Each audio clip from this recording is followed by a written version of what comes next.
Chapter 2, Video 5, we're still finishing up freedom of speech. We talked about unprotected speech, which is the third category. We said things that incite violence, etc. Fighting words is one of those things. Using the N-word in a face-to-face confrontation with an African-American or a black person would be considered fighting words and not protected speech. Okay, and that could be criminal.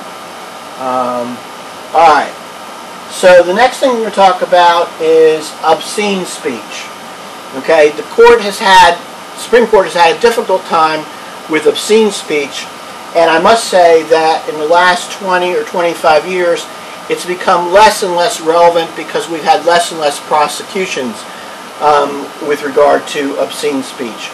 I think a lot of that has to do with the changing values or morals of society. Some of it may have to do with electronic means of communication, such as the internet and the computer, and therefore we don't get, I think we don't get as offended by nudity, sexuality, and those kind of things that we may have once considered obscene, but either don't consider obscene anymore or simply don't want the law to be involved with in regulating. Okay, so the court said that for something to be obscene, they applied what's called the Miller test.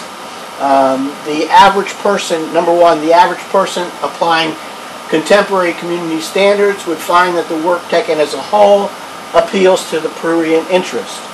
Number two, the work depicts or describes a patently offensive way sexual conduct specifically defined by the applicable state law.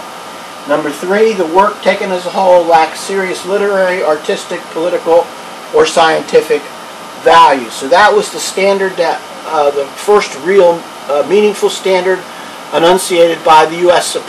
Supreme Court in determining whether something was obscene and therefore could be regulated and outlawed by governments. Okay, now a couple of things that became obvious problems with this definition. First of all, community standards. What is the community that you're applying? Is it a very conservative rural community in the South, or is it New York City, for example?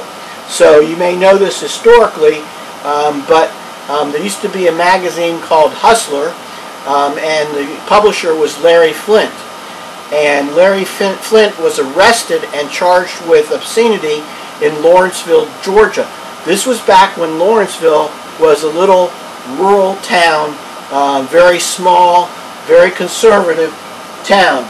And so the question would be, in that situation, would there be a difference for Hustler magazine being obscene in Lawrenceville but not obscene in New York? If that were true, then that's problematic, because how would you publish something, especially if you don't know where it's going to end up being sold or read? So the community standards became an issue for further litigation and further refinement by the Supreme Court. Then number three was also an interesting one. The work taken as a whole lacks serious literary, artistic, political, or scientific value. Okay, so what publishers started to do after the Miller test came out was they would have a whole bunch of, let's say it's a magazine, they might have a whole bunch of pictures that most people would consider to be obscene, and then somewhere in the middle they would have some poetry by famous poets, and maybe an article about the history of the United States, and then they'd say that it didn't lack serious literary or political content. So that was the problem. You could have something that was 99% obscene, but 1% had scientific or political value, and that was a problem. Now you have the standard taken as a whole, which was put in there, and that makes it a little bit easier, but it still creates a problem for that. Okay. In 2003, Congress passed the PROTECT Act, making it a crime to intentionally distribute virtual pornography of children without indicating that it's computer generated. So if you indicate it's computer generated, it may be protected. There was a case that dealt with children's access to pornography, and basically the Supreme Court said that you cannot deny adults access, for example, in a public library, simply because children might be able to access it through stealing or otherwise inappropriately getting the access code.